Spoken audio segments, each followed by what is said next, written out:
He heard of the V.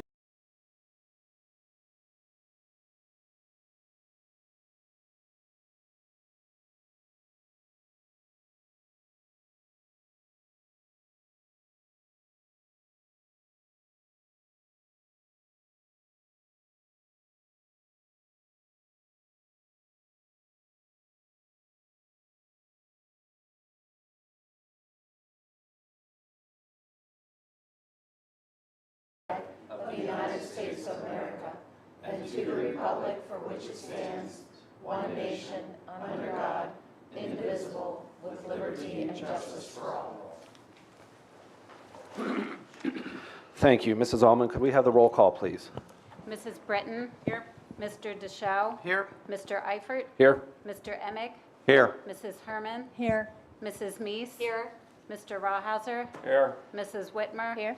Mr. Wolverton. Here. 9 present. Thank you. We are very excited tonight with this being our September meeting. Our students have been back in school for a little bit now, so that means our student board representatives get to join us again and share all of the great things that are happening in the buildings and throughout the district. So I would like to welcome tonight Brooklyn Orr as our senior representative and Luke Mabius as our junior representative. So welcome.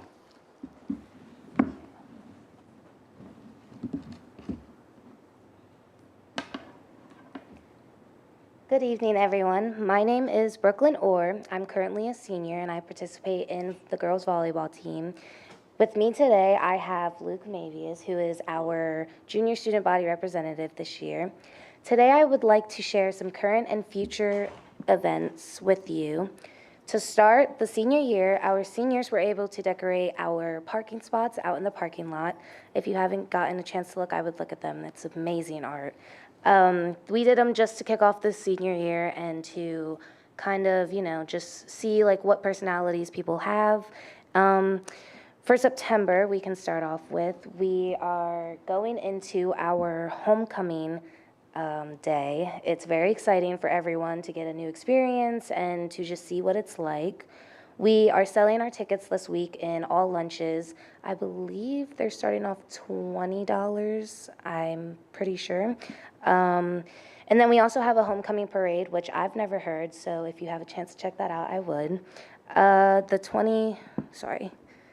27th, and then we have our homecoming game on that Friday, and that is the 29th, and then the very next day we have our actual homecoming on a Saturday, the 30th, which I currently am not going, but I've heard good things about the themes and just everything that's happening. Thank you. And now I would like to talk about Mini-thon. So we have mini assemblies throughout these past weeks as school has been starting. It's just a soft introduction on what we're doing and what is being presented and what we're going to be doing this year. There's a lot of really cool fundraisers, such as we have swimming, and we also get to collab with Rita's, if you guys are familiar with that.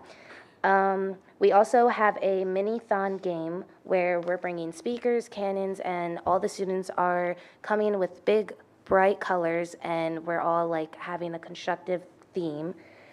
And we also have a full assembly on November 7th. And then I would also like to give a big congrats to some of the students at our school and also some of the students that graduated. So we have a student, her name is Autumn, I believe it's Carl.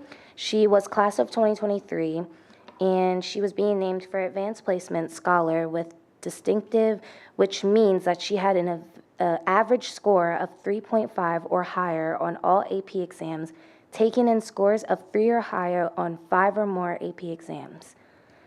We also have a senior this year. His name is John Bubb. He was named Advanced Placement Scholar, which means he had an average score of 3.25 or higher on all AP exams and a score of 3 or higher on 4 or more AP exams. And then I also want to congratulate a student who graduated in 2023. Her name was Julie Bursford,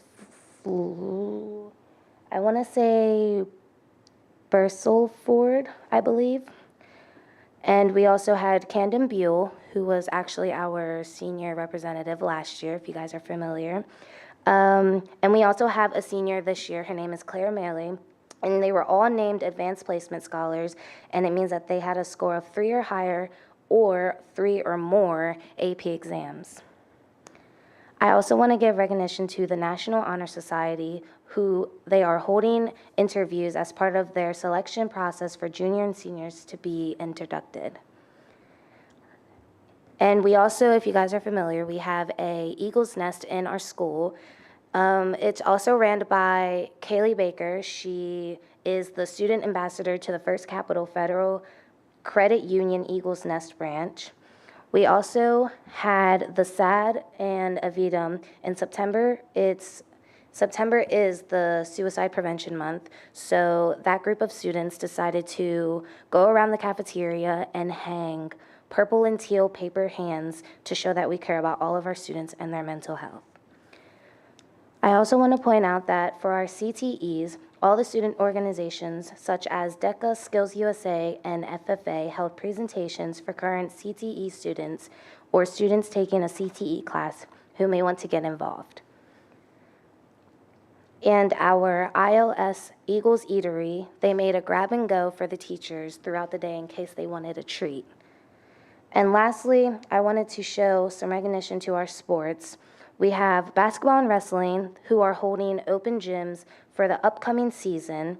We have the boys soccer team, who had a huge win over Redland, winning 2-1 in double overtime. Aiden Shepro, senior, assisted Nathan Miller, junior, with the golden goal in the last 40 seconds to win. We have Kierda Ryder.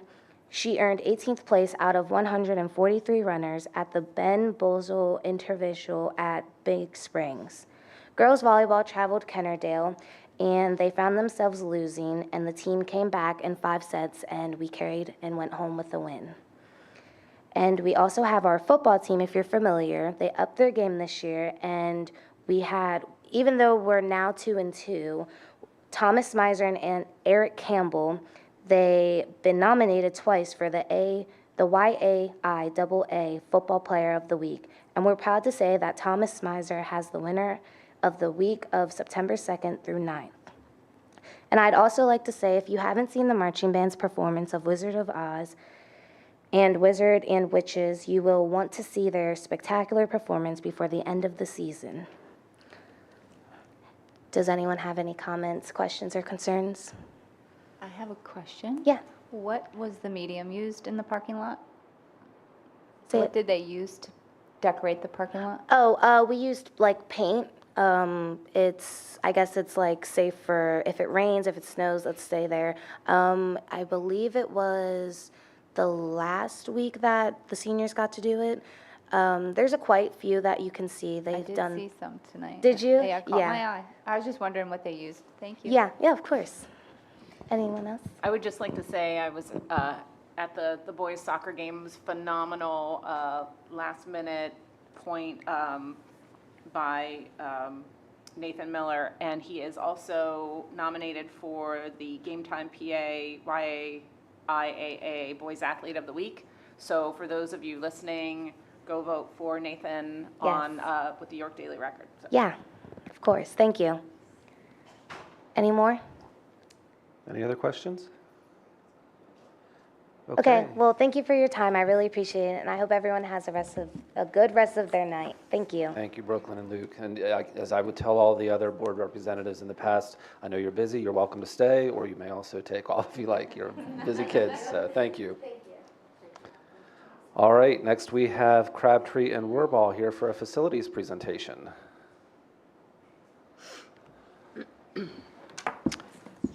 Hello, everyone. My name is John Badia with Crabtree Wurbaugh Associates, and wanted to just share with the board what we've been working with the admin team over the last 2 months, fairly high level at this point.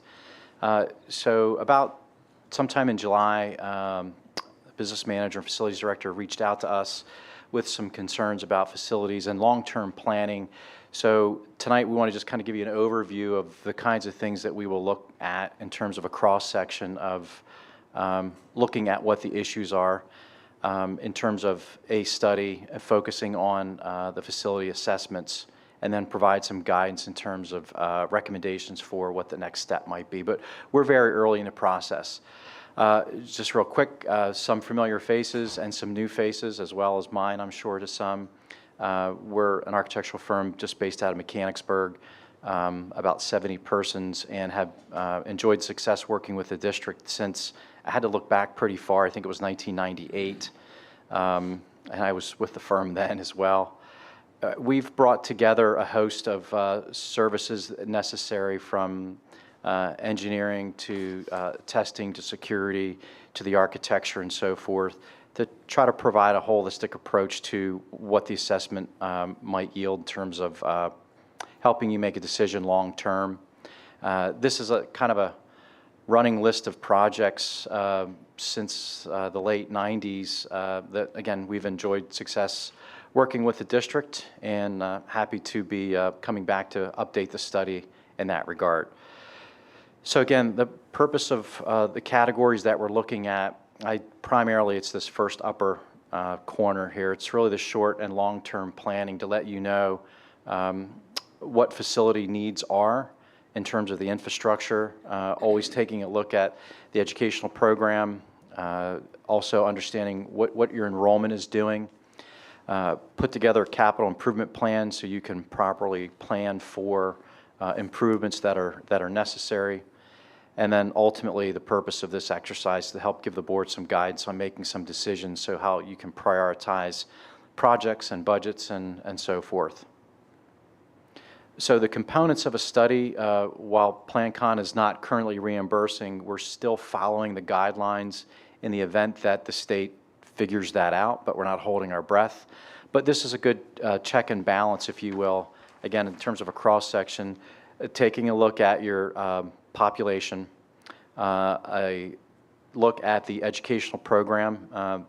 Certainly from the last 20 years to today, we're designing schools very different. Your programs change, so another assessment of that.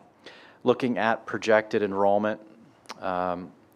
Building capacity is looking at how many students are enrolled in each building relative to the programs you offer and space that may or may not be available. The centerpiece is really the focus of what we're going to talk about tonight, the facility conditions assessment, and talk about that process, and then ultimately to try to provide the board with some options in terms of moving forward as you would like. So very high level, we have many more slides and data on the enrollment, but basically we started with an understanding of what is the previous 10 years of enrollment look like. So that was a starting point. And we actually looked back to the study 10 years ago to see how accurate it was. And it was fairly accurate, with the exception of the pandemic. We also will look at, more globally, the entire community as a cross-section, a percentage of population. So there's some different analyses that we will do. We're also looking at your independent, you had a kind of a third-party enrollment projection also produce a scenario. So we will look at that as well. And then this is kind of a culmination of the Department of Education's model, our model, the independent model that the district had contracted for.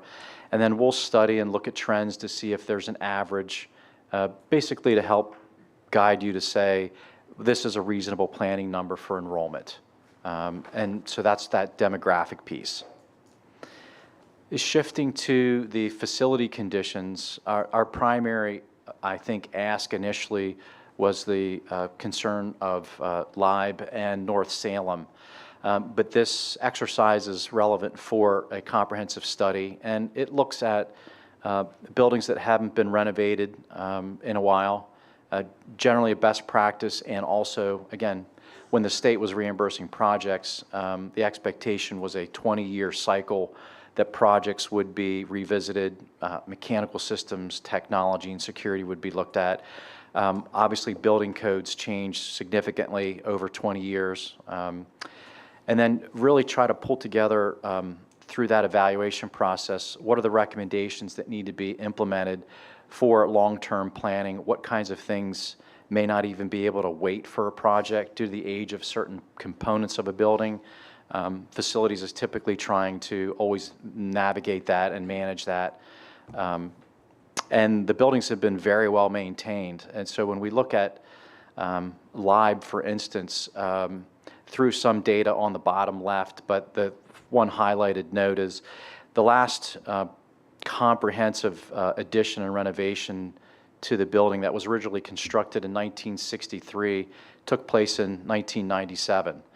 So certainly beyond that 20-year cycle, you're in that 23 to 25-year cycle between the two buildings. So what could you expect?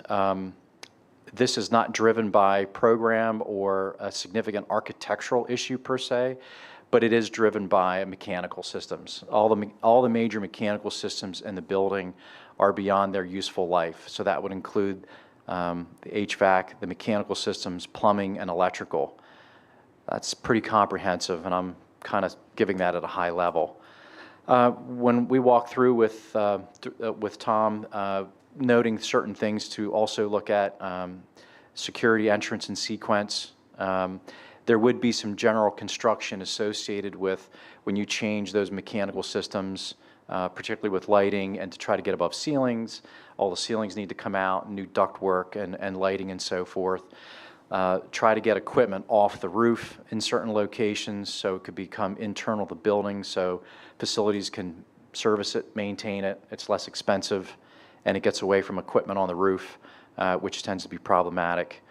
The roofing and some other exterior materials have been done over previous work, but all of the doors and windows on the exterior of the building are original, so seals are starting to fail, which is common after 25 years. Another security item would be card access control locations. There are some finishes, some flooring that's original and deteriorated. And in many cases where terrazzo is run throughout, that could be something that could be looked at just from a regrinding perspective, which almost brings it back to its original appearance, which is the beauty of terrazzo. There's some site work items that we noticed, but nothing significant in terms of stormwater and parking per se, but the paving at both facilities is alligatoring and starting to have water penetration and deteriorate. And there are some accessibility issues in both of the schools. Ramps exceed certain slopes and handrails and so forth, which would be a building code issue. North Salem is essentially very similar, although this building was originally constructed new in '98, also has not seen a comprehensive renovation in 25 years. So again, very typical that we would expect to see all major building systems are beyond their useful life. And that's a credit to being able to maintain those buildings and those systems for 25 years. But they will not continue to last much longer. So you could start to see and experience certain failures. There's issues with in the buildings where there is no redundancy, like in hot water. So when something like that goes down, your food service area is impacted because you can't have food service and prep without hot water and so forth. Again, a lot of the same items in terms of trying to get equipment off the roof. So there is some general construction associated with building or expanding exterior mechanical areas to bring that equipment down to the ground where it can be serviced. It's easier to install, and again, it's off the roof, so less roof penetrations and so forth. And similar items in terms of finishes and site work. So our next step is to continue to work with the members of the administrative team, do that updated check on program and enrollment, but we'll start preparing a preliminary cost estimate of what those major mechanical items are and any variances that you could consider in terms of systems. We will continue evaluating the other buildings as well as the converted high school and the middle school. I think for the board members that recall, when that project was done, it also was not a comprehensive renovation of the entire building. The budget just wouldn't support that, and the student enrollment was much less than 4 grades going to 3. In October, if we are far enough along with our interim meetings and progress, back to the board to provide you with an update and start showing you what those preliminary costs and options might look like. There probably won't be a tremendous amount of options because we're really talking about mechanical systems, but there will be some variances, and that might be something that we have the engineer come and present and talk a little bit about that. But they're working closely with, and unfortunately Tom has a lot of experience with Moore Engineering, who we've worked with and has worked in the district, and understands that the longevity of these systems. School districts don't replace mechanical systems very often. You get one shot at this every 20 to 25 years, so they understand that as well. We're also being made very aware of, as many districts are, in terms of the timeline, the ESSER funding that you have available to you to try to capitalize on that. And that current deadline, I believe it was extended once, but it is currently now September 30th of 2024. And also, because of the magnitude of those two projects, they're fairly significant to replace mechanical systems in, we're looking at about 150,000 square feet of building area. Try to offer up some phasing. If we can increment this in certain ways, we will recommend that, but we're going to want to be smart about trying to avoid rework. The more you try to segment a project and you have contractors coming back 2 or 3 or 4 times to do smaller projects, it adds to overhead and other aspects of the project funding. So we'll try to make some recommendations on what makes the best sense to go in and basically achieve the smartest dollar and scope and marry those two items up. So that's kind of the overview. We're only about our second month into the process, and we'll be back to continue to update the board. But I'd entertain any questions, or if anybody wants to add anything. Questions for John? I think my question is for Tom. In the event of us, if the school board would approve any work to be done mechanically, would we do an RFP? We would have to, yeah, absolutely. For both That's up to the buildings? board. Yeah, it's either an RFP or a bid, but there's very, very specific guidelines for ESSER funding. It's UGG standards, Uniform Grant Guidance, so it's very specific that you follow it. And that would affect the RFPs? It would, well, it depends. It could be a competitive proposal, it could be a bid, it just depends on the size and of the project. But right now, we're looking at $1.6 million that we do not want to lose. So that's why we're trying to push through the projects for the ESSER funding. That's all then. Thanks. Sure. Anybody else? Okay, thank you, John. Appreciate it. Yep, thank you. Okay, that brings us to our first public comment period. This is a 30-minute period for items on or off of the agenda. It is 3 minutes per speaker, so if you have anything you would like to state, please come to the podium and state your name and address for the record.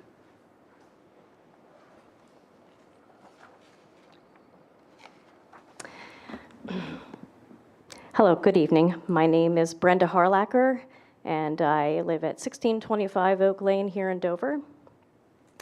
I'm actually a homeschool mom. I homeschool my son, so you might think it's odd that I'm here tonight to talk about an issue of biological males in the girls' locker room at Dover High School. Well, our family is part of the community, and we are very much aware of how our culture is changing. It's my belief that what is encouraged in the schools from kindergarten on up affects society as a whole. So I'm here actually on behalf of my friend and neighbor who can't be here tonight, whose daughter goes to Dover High School, and on behalf of all concerned parents about a false ideology that has taken over in our schools. A few weeks ago, my neighbor's daughter and another student were told by a teacher that they, not the young man changing in their locker room, needed to use the family bathroom if they felt uncomfortable with this. This is absurd and wrong. And I'm wondering if you members of the school board are okay with this. Perhaps you're unaware of this, I don't know. Shouldn't the family bathroom be intended for those who identify as transgender? Absolutely, I think. You as a school board, I assume, want these troubled young people to be accepted. But there is a difference between accepting someone and affirming. You're affirming something that is not true, and at the same time, you are not accepting the real biological girls. Instead, I believe they are thrown under the bus to support a delusion, affirm feelings over facts, and create a very unsafe environment. I hold no malice toward this young man or anyone who identifies as a transgender. Some identify as transgender because of mental health issues, and others are part of a growing trend of young people who want to be seen as transgender, to fit into and feel accepted in a group, but they're not actually transgender. But either way, whoever supports this affirmation are actually doing this young man and others like him a great disservice. You are affirming a lie based on feelings. You are most certainly doing a great disservice to all the biological girls who want to safely and comfortably change in their own locker room. So I came across this, the Emperor's New Clothes. In this story, the emperor is duped by some weavers to believe he's wearing beautiful clothes when he is in fact wearing no clothes at all, and he parades down the streets for all to see. And the people go along with it. But the emperor has nothing at all on, said a little child. Listen to the voice of innocence, exclaimed his father. But he has nothing at all on, at last cried out all the people. The emperor was vexed, for he knew that the people were right. But he thought the procession must go on now. And the lords of the bedchamber took greater pains than ever to appear holding up a train, although in reality there was no train to hold. Peter Falkenberg Brown says in an article, it is a strong analogy for the current transgender movement. As the Emperor's New Clothes illustrates, we feel pressure to go along with the crowd, even when our deeper wisdom tells us that the offered narrative violates logic, truth, and common sense. Mrs. When Hardwick, I need I'm us sorry, to I'm wrap it just up. about done. Real Just quick. about. Our reputations or jobs are at stake. Silence may seem to be the best option. It is exceedingly hard to be brave when the costs are so high. Yet if no one is brave, what will happen to the world? So in the story, basically the weavers are affirming a lie, and today it's like that, and they call it treatment. Okay, thank you. So, okay. Ma'am, Please your time stand is up up. for reason, logic, and truth. Don't let absurdity do the dictating. Stop the normalization of a delusional ideology in our schools. Be the school district, there seem so few now, to swim against the tide of falsehood and truly support and fight for our young people. I left maybe a paragraph out, but I do have 2 copies I can just give you. And this is just an extra copy if anybody wants to read it. I think you will see the analogy Thank you. there. Thank you. Okay, anybody else? Okay, seeing none, we'll move into Board President's communication. We did have an executive session immediately prior to tonight's meeting to discuss some personnel matters. So with that, we'll move into our consent agenda for the evening. And at this time, I'll entertain a motion to approve all items listed under the consent agenda. So move. Second. Any questions or discussions on any of the items in the agenda? I do have some questions. I saw that we had quite an extensive list of substitutes not available to the district. So how is that working out with our teachers in classrooms right now? Mrs. Jacoby. Mrs. Jacoby can talk about that a little bit. So it is very common at this time of year to have that number of substitute resignations. So over the summer, we reach out to all of our subs to find out if they are intending to coming back. And so we normally have about 20 to 25 that don't come back. Some of those on there were student teachers who also subbed for us. Probably about 10 of them found other full-time jobs. And some of them hadn't actually worked for us in about 2 years. And when they didn't return their form this year, we decided to place them on the resignation list. As with all school districts, we always struggle with subs. I mean, I would love to have a lot more subs than what I have. A lot of our long-term building subs from last year got full-time jobs, either here actually or elsewhere. We are holding our own. I feel better than many other districts and what we've been able to do, especially with some of our recent teacher vacancies, that we've been able to find certified teachers to fill their absence. You know, we work with our teachers to do coverage. We work with our teachers to split classes. We try to minimize as much as we can. I will actually have 2 building subs back in rotation for the elementary group in about a week. So they will be extremely excited for that. So the number on there is not uncommon. If you look back at other previous September board agendas, it's about the same. You know, if you know anyone who wants to sub, I'll put that plug in. Please let us know. I will help them out and get them applied. But you know, we are holding our own. So on that note, I'm thinking about all the teachers that are running their own classrooms and then filling in for other teachers, right, when we don't have a sub. I was just curious, do administrators help fill Yes. subs class? So, Yes, administrators help. my other question had to do with the building aids or the SOAR classroom, I think it is, or the transitional classroom at the middle school. Do we have anybody to help with that class? I'm hearing There that is there's a a need. full-time aide in there, and teachers are covering. So just an aide for the classroom all the time? There's not a full-time teacher? There's a teacher in with the aide at all times, but it's not the same teacher all day. Okay. And is there an update on with the, was it Weigelstown or Live, the fourth grade? Or no? Weigelstown is, the fourth grade group at Weigelstown is the one I was concerned about. It's still large, Okay. but as we talked last month, we don't have applicants to fill those positions, even if we wanted to add a class. So we'd rather keep our solid teachers and keep the kids together in their classrooms than hire someone who isn't, maybe not so qualified or really doesn't want to be there. So you're saying the numbers didn't drop, or they didn't change? There's- Weigelstown fourth grade has not changed. Okay. That's all I had. Thank you. Okay, anybody else with any other questions? Okay, hearing none, Mrs. Allman?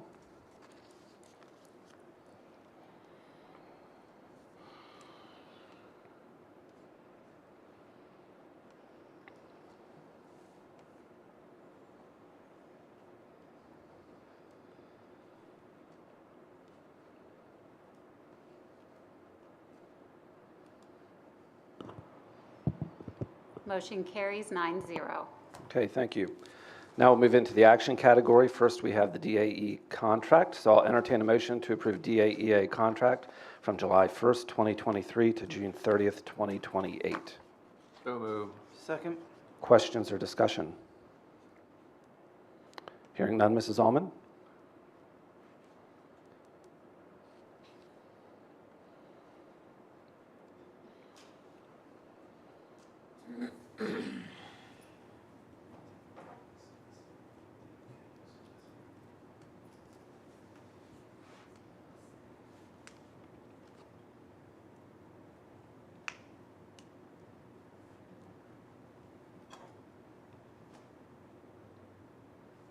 Motion carries 9-0. Thank you. Next, I'll entertain a motion to create the maintenance worker traffic control position. So moved. Second. Questions or discussion? Could we just have maybe Christina give us just an overview, just for the greater good's knowledge, to kind of let everybody know what we're looking at and the reasoning behind the position? Sorry, Sure. Christina. Move up here. So for any of you who travel past the high school, middle school in the morning, over the years you've seen crossing guards there. Most recently you've probably seen Officer Anglar there. You may have even seen some of us there filling in. Over the past 5 years we've had part-time crossing guards come and go. It has been extremely difficult to fill the position consistently. Our crossing guards serve in the morning at the middle school and high school, and then go over to Weigelstown Elementary to help with the traffic flow over there, so that they don't overrun onto Fox Run Road. And then they come back in the afternoon to do the exit for both the middle school and the high school, and then go back over to Weigelstown Elementary to help with that traffic flow. So it's 2 hours in the morning, 2 hours in the evening. We've had extreme challenges filling this part-time role. While we get candidates, many candidates don't return our phone calls, or they're looking for full-time positions, or they don't show up for interviews, or once we've hired them, they choose not to return our phone calls. So it has been extremely challenging, as any of you who hire part-time positions know that as well. The reason, as we talked about, is the reason we need crossing guards is for student crossings, particularly at the high school and the middle school, traffic control with student drivers, and also just assist overall traffic control with our bus and traffic, both on Intermediate Avenue and Canal, and then also at Weigelstown for Fox Run Road. So what we are proposing to get a more consistent position for crossing guard and also to assist with our ever-changing needs in our maintenance department is to replace our part-time crossing guard with a full-time maintenance worker slash traffic controller or crossing guard. It is an increase to the budget as the full-time position is not budgeted, but we feel with talking with Mr. Fluke that by having additional hours available for maintenance tasks in-house, that it will help reduce the work orders per our maintenance staff, and it will also increase their ability to continue to complete maintenance jobs in-house versus taking it to external companies, which it is cheaper for us to do in-house for our labor than obviously to go to a third party. So we feel it's a win-win. We feel it's important to have a consistent person for our traffic control, and we also feel they could benefit our maintenance team. Thank you. Any other questions or discussion? Okay, hearing none, Mrs. Almond?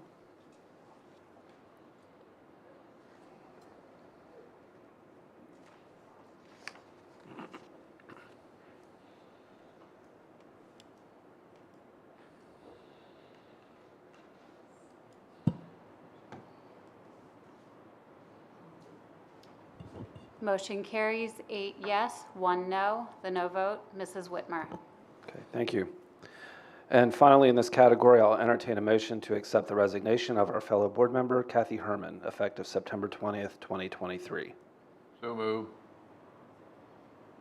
Second. Mrs. Herman, would you like to say anything at this point, or would you like to wait till later? I'll wait. Do you Okay. mind vote on this? Yeah, you're a board member. No, So, wait. okay, thank you. Anybody else have any comments? Yeah, sorry I missed last week. So what's the process of replacing Director Herman? The board has decided that we are not going to replace at this point because the election is so close. Okay. Essentially, till we went through the process of replacement, they'd sit here for one meeting. So they figured we might as well just wait for the election to take place, and then the new seats take place in December then. Oh, okay. Is Okay. that something that was voted on and decided, or? It was a discussion, and then Okay. the discussion meeting, yeah. So, okay. All right. Well, I guess the question is, should we motion and move and second that decision as a board? I don't know that we need to, Rhonda. You don't need to. Joe? Okay. All right. Mrs. Ullman.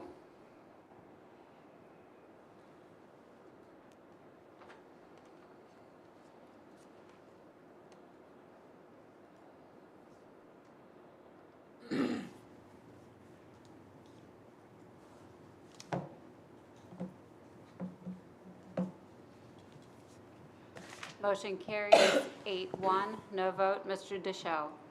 Okay, thank you. Wouldn't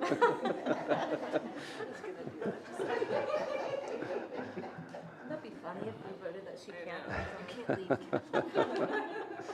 All right, thank you. York Adams Academy, Mr. Emig. Yeah, we had, last meeting was last month, and according to them, they had an opening update of a good start. Over the summer, 25 to 30 students earned half a credit. They are in desperate need of textbooks. And they can say that the communication between the school districts and York Adams Academy has much improved than it has over the past number of years. So they hope that that continues, that communication continues, but maybe Dr. Cartwright can check with the director about what textbooks they need, and maybe we might have some that we could give to them. Because the problem is, students are signing up to go, they get their textbooks, and then they take them home and they don't come back, so the textbooks are gone. I'm sure that's like in any school district as well. So that's all I have. Our next meeting is next Tuesday evening. And let's see, As of August the 29th, there was 104 students enrolled, and as of September the 15th, we have 9 seats filled at Dover, 3 open, and 1 withdrawn. That's all I have. Any questions for Mr. Emig? Okay, Mrs. Meese, York County School of Technology. Okay, probably the most interesting thing that we talked about is the current enrollment. So currently there's 1,677 students enrolled. The goal is 1,700, so they're just slightly shy of that goal. Out of the 1,677, 82 are Dover students. Lots of students from York City. Lots of personnel approvals, like we had to do here at the beginning of the school year. And our next meeting is next Thursday. Okay. Questions for Mrs. Meese? Mrs. Meese, I just had a question as far as the School of Technology. Do they still run a rather robust adult education program, or is that waned off? How is that right now? Yeah, that's a great question. It is very robust. It's actually, from what I understand, one of the best in the States. And a lot of other schools come to that program for advice on how to expand their programs, make them more efficient. The bad news in that is the gentleman who was running it for the last 5 years has resigned. I believe he's moving to Florida. But his assistant has been promoted to take over. So it's somebody that already kind of knows everything. So yeah, it's very robust. We have a lot of students in that. I can get numbers for you and I was just curious too, like how they communicated, because I know we've had some questions raised here about, should we be offering adult education classes in the evenings, things like that, and how do people become aware of the availability of those programs there and take advantage of that opportunity? So maybe if you could look into that, we can report back at a future meeting or something, just so the public knows. Yeah, absolutely. Yeah. Okay, thank you. Mm-hmm. I had one more question for Heidi. Are they discussing any more in the future plans with the building ideas? Another great question. So our board president actually was not reelected during the primaries. And he had a really good relationship going with the admin of the school with that vision in mind. So I believe our vice president, we haven't voted yet on the new executives of the board. So we'll kind of have to see if that shared vision continues with growth and adding on and kind of where that goes. Because I know our current president, that's really his passion and his vision is to expand the school and add on to the school. So I assume that's probably the direction that it's going to continue going, but I think we just kind of have to wait and see. Anybody else? Okay, Dr. Cartwright, LIU. I have no report this evening. Okay, Mr. Rawhauser, Legislative. No report. All right, Mrs. Herman, Dover Industrial Development Committee. Yes. Tonight, this afternoon, I attended the ribbon cutting ceremony down at the Eagle Park. Phase 1 is completed, and they're looking at possibly going up to Phase 5, but they're a bit away from that.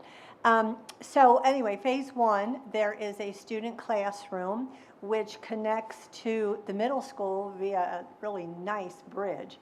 And so teachers can take their students over there either to use the outdoor classroom, or they can do stream studies, which I understand has been an ongoing thing. And then there was a gentleman there who explained everything about how the land was revitalized, you might say. He's looking around saying, it is so beautiful here. And I just saw a lot of weeds, but they're the kind of weeds that we needed to have to draw the appropriate insects and other types of nature to an outdoor area. And I had no idea what was involved as far as how the land is studied and how the streams, I have seen many streams that there's this great big steep side, and then way down in here is the water. And he explained about all that and how that came about because of all the mills that were in our country. and how the mills really ruined our stream beds, and how they've come back to revitalize them, how they took all the silt out and they moved it up to another area of the park where there's going to be a ball field eventually. And because that was a steep hill and now it is all more of a flat area for the baseball diamond.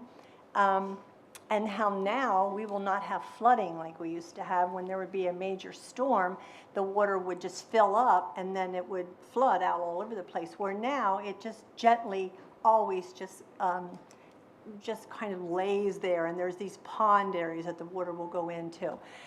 You know, it's way above my head, but it was so interesting what I got out of it. And then we were on the blacktop walking, and there were a lot, well, as we sat in the little school area, the outdoor classroom area, there were so many people there riding, children riding some bikes and people walking their dogs. So it's kind of exciting now because it's open and people can utilize it. So anyway, then they have boards all along the way where you can stop and read, and they will explain on these boards exactly what was done to reclaim this area. So at the top of the hill, we walked around at the top of the hill, there's a very nice pavilion with, of course, all new, the pavilion is new, all new tables and picnic tables and benches, and there's places for you to grow your food. And you can see all down over the high school and the middle school areas. It's really a really nice view of the whole area up in there. So anyway, it was really exciting and really informative what we were taught about this and how we're going to be an important part of floodplaining back there.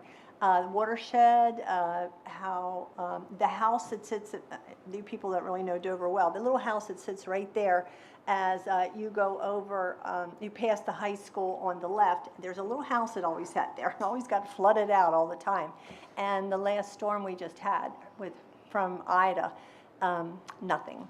It was fine now. So they're doing a wonderful job of saving our area, and it's really exciting over there. So anyway, go visit, have a good time, and have a picnic lunch. All right. Questions for Mrs. Herman? I have two. When is the move-in ever going to take place? Oh. And the second item is, what's the new building going in across from Giant? Oh, that's the Mavis Tire. Mavis Tire, the one they just put down across from Delco Plaza. I know, and there's one in Redline. They're all over the place, so they must be doing very well. As far as move-in, I was told that probably won't be finished until next year. They're going to do the total climate-controlled area. Kathy, how do you access the park? Oh, good question. Okay. If you go, okay, let's see. If you go through where the township building is, they have a little parking lot out front. Well, if you wind around to the side of that, there's a parking lot back in there. And you can just park your car and then take a walk there. I'm not sure if people were parking anywhere else or not. I know that's where we park. So you're saying as of yet, there's no large designated parking lot? Not that I saw, no. Is that in another phase coming? Possibly, I have no idea. It is. I heard that in his announcements.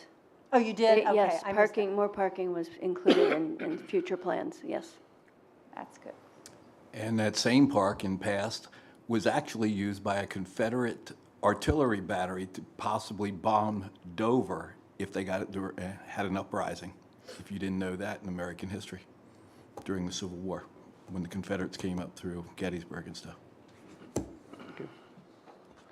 All right, anybody else? Okay, Mrs. Brinton, PSBA. In October, there is Fall Advocacy. It was Advocacy Day, and now has been extended to a week from October 2nd through the 6th, where PSBA is inviting school board directors and administrators from across the state to champion issues impacting public schools. You can choose from virtual or in-person option or take part in both. Events kick off October 2nd with a briefing on Zoom with PSBA staff. Virtual meetings with lawmakers will take place throughout the week. October 4th, those who are able to attend the in-person portion of the event will be able to participate in face-to-face meetings with legislators or their staff at the Capitol. and there's no cost to attend. So check your emails if that's something you are interested in. There is a registration button in their most recent email. And then in October, I believe it is like the week of the 15th, there is the conference, the actual annual conference for PSBA, which again, for information on that, check your emails from the most recent update from them. Okay, questions for Mrs. Brinton? Okay, Dr. Cartwright, Superintendent's Report. Thank you, Mr. President. I'd like to express many, many thanks to all for contributing to our very smooth and successful start to the 23-24 school year. Hard to believe we are in week, geez, I don't even know what week, 4 or 5 already. It's just flying already. Over the summer, Mr. Josh Brandstatter and Hunter Sprinkle, who is a junior, attended the Wildlife Leadership Academy together. This was Mr. Brandstatter's second year attending the academy. Hunter was one of 20 students from across the state to be given the opportunity to attend the academy after going through a rigorous application process. Congratulations to 2 Dover FFA chapter members who received monies through the Pennsylvania FFA Foundation 2023 Spring Learning by Doing Grant. Willow Smith and Clayton Grimm will use the money for their Supervised Agriculture Experience, or SAE, projects. This school year, the York Adams Interscholastic Athletic Association, YAIAI, and I'm not the only one who has trouble saying that, I learned tonight, started a student leadership summit and hosted students, coaches, and athletic directors at the one-day program at Spring Grove High School in August. Member schools were provided with the opportunity to send 4 students to the event. Natalie Harris, Owen Klein, Aiden Shepro, and Shaylee Schimmel represented Dover High School. Coach Matt Spar, girls varsity soccer head coach, also attended the event. The goal of the event is to build student leadership capacity in each of the schools and to allow networking with the sharing of ideas and activities to promote a positive and enriching athletic and extracurricular experience in our schools. Plans are to expand the event and continue offering the opportunity to include more students each year. As Brooklyn mentioned earlier, congratulations to Eric Campbell and Thomas Smizer for their nominations as Game Time PA YAIAA Football Athlete of the Week. Eric, a Dover senior quarterback, threw for 394 yards and 5 touchdowns, including a long of 53 yards, in a 39-14 win over Northern York on Saturday morning, which was an extended game after Friday night's storm. Thomas, a Dover senior wide receiver, won the football poll with 37% of the vote. The senior wide receiver caught 6 passes for 203 yards and 3 touchdowns, while also recording 2 interceptions at cornerback in the Eagles' 39-14 win against Northern York. Congratulations to several of our athletic teams for starting the season on a high note. Varsity football, junior high football, girls JV soccer, girls tennis, varsity and JV girls volleyball, boys varsity soccer, and boys golf can all boast at least one, if not more, wins thus far this season. And I would like to say thank you very much to Kathy Herman for your service on the board. I will miss you. Thank you, Mr. President. Thank you, Dr. Cartwright. Any questions for Dr. Cartwright? Okay, hearing none, that brings us to our last public comment period. This is again a 30-minute period for speakers, 2 minutes per speaker. State your name and address for the record. Good evening. My name is Maria Wirtz, and the first thing I want to say is thank you, Ms. Harmon. You have been a shining light, as far as I'm concerned, for the school board, and I hope that you do not let your light go dim where you're going next. The second thing I'd like to bring up is, I'm not sure what exactly it's called, but the 7th graders had a bunch of questions that they had to answer dealing with different things. I believe the main goal was to make sure that they weren't at risk for possible suicide, or I'm not sure, okay? But what I do want to know or say is that when my 7th grader did take the test, there were a couple of questions that he was answering honestly, and it threw up a red flag, so he had to talk to someone else. And after he talked to that person, the person understood what he meant by answering yes to it. When the question says, do you ever hit anyone? And him and his brother are play fighting, he's hitting them, but for a 7th grader trying to make sure he answered the question, yes, he does hit someone. But I just wanted you to be aware that I am very happy with the test that they gave them, and I'm very happy that it was red flagged, because if he had been in some other mindset, I can see where the question could have meant something different. Thank you. Thank you, Nana. Anybody else? Okay, with that, that moves on to the miscellaneous period for any other comments or observations from our board members. So I'll just go around the table tonight and start with Mr. Wolverton. Nothing. All right, Mrs. Brenton? I just want to thank Kathy as well for her service. It's been wonderful serving with you for the past 8+ years, and I wish you nothing but happiness and amazing things in your next venture, and we will definitely miss you. Mrs. Meese? I agree. Thank you, Kathy, although I didn't get to know you very well. I did have a couple other things too. When Brenda Harlacher spoke about that event that took place, did that really happen? I have no idea. I have to look into it. Okay. Or find out the details of it, yeah, okay. Kind of somewhat piggybacking on that, I guess. I was gonna ask this question before she even spoke, but it was brought to my attention that there's a history teacher that gave a survey out at the beginning of the year in high school. And one of the survey questions, actually I have a screen capture of it here, hold on.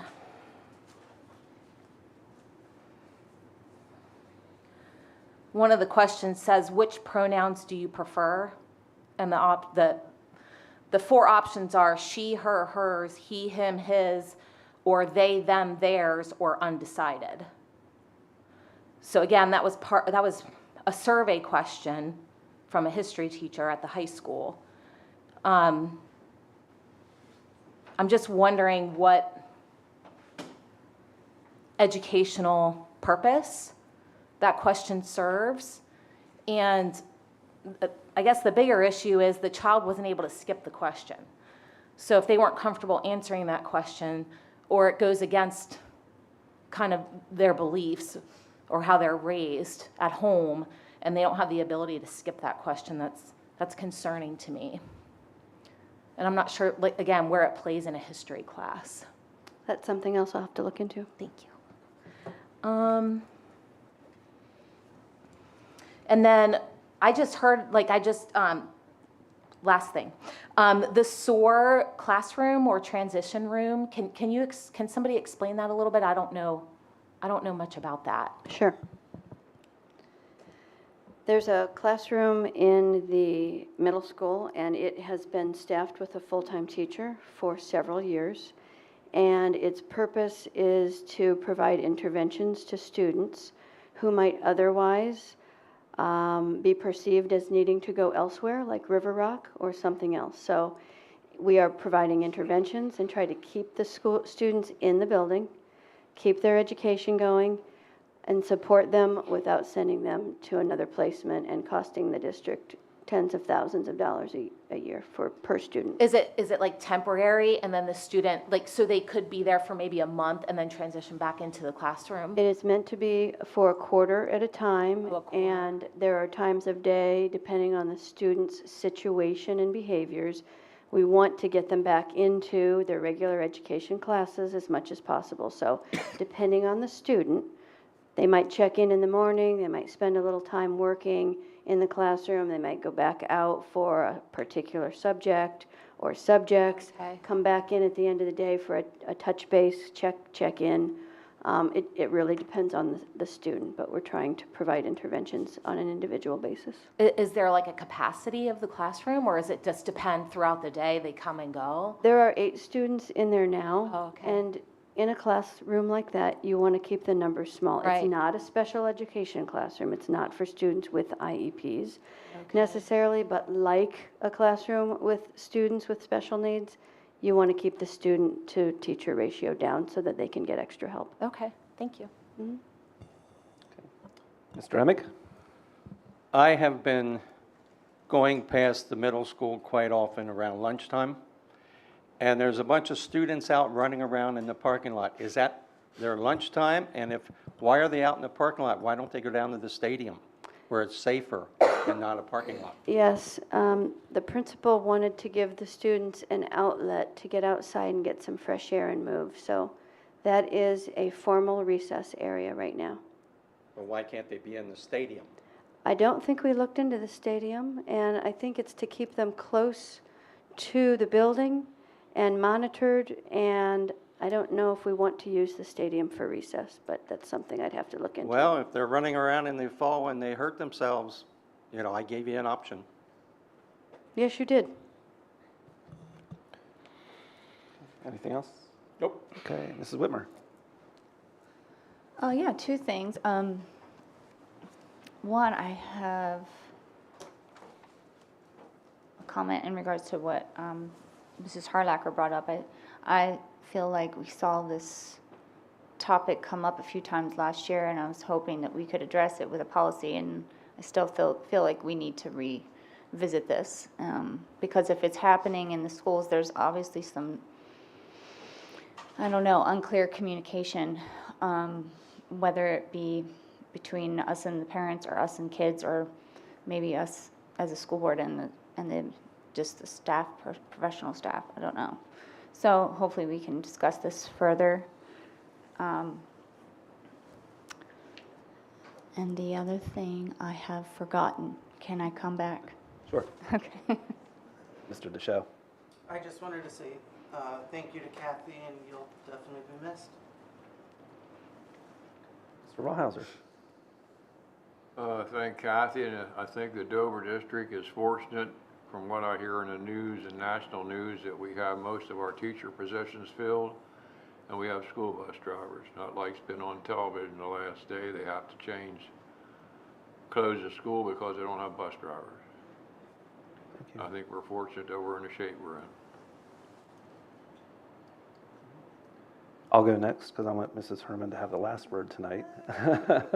So I just want to thank you, Kathy. I've known you as a fellow board member for the past 8 years, but I did know you before that. And it's truly been an honor and a privilege to serve with you, and I appreciate everything you've done for the children in this district. I know where your heart is with those kids, and we're truly going to miss you. I'll be joining you in board retirement real soon, so we can sit back and watch some of these meetings at some point then and see how it's going. So I appreciate all of your service and everything you've done for this district, so thank you. Before she has the last word, did you think of? I can't remember. Okay. It's all Mrs. yours, Herman. Kathy. All right, thanks. Okay, so I spent the last 2 days thinking about this and what I wanted to say. And I was trying to think of all the things that I've done over the last 8 years that I have really, really loved doing as a board member. So I started writing them down. I'd like to share some of them. One is being invited to lunches and celebrations in the life skills classes. What an exciting place to be. And I didn't wear my shirt tonight, but I'm still promoting coffee and tea. Make sure you contact Mrs. Oswald at the high school and place your order. They will deliver it for nothing. Touring our buildings and wishing I could stay longer in each class. The energy that our teachers have is infectious. There was a math class that I didn't want to leave, 5th grade math. I'm not sure I understood everything, but it was wonderful. Celebrations at board meetings. Such a great way for the board and our community to see all the opportunities our children are given each day, both in and out of the classroom. It's interesting too, we not only went from, we did sports, we did classroom, we did children, we did teachers, we've done everything and I love it. And the fact that people can listen into our meetings and know that these are the things that are happening is exciting, because otherwise they wouldn't know that. Serving breakfast to staff on the first day back each August and attending the assembly. The FFA luncheons, delicious food prepared by the FFA students. It's amazing, the menu and what they've done. Graduation.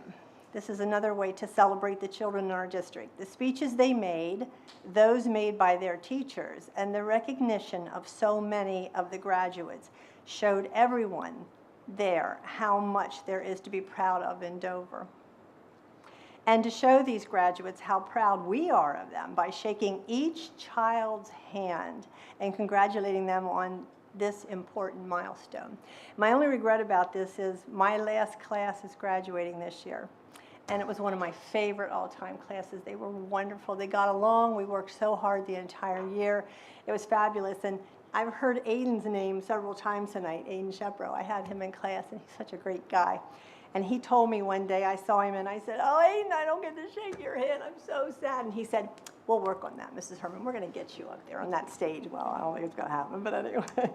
I will miss learning about all aspects of the curriculum at our meetings, but I won't miss the agonizing over the budget. Being a member of the ICDC committee taught me so much about the business aspects of our community, and also how important it is for our district to work together with the township to promote success for both of us. And finally, I would like to thank those in the community who felt I could serve on the board with the best intentions for our district by putting me in this seat. It has been an honor. Thank you.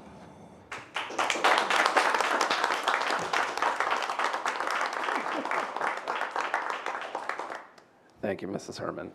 And I did say you would have the last word tonight, so future meeting announcements. October 10th, 2023 is our board planning meeting at 6, and October 17th is our regular board meeting at 6 o'clock as well.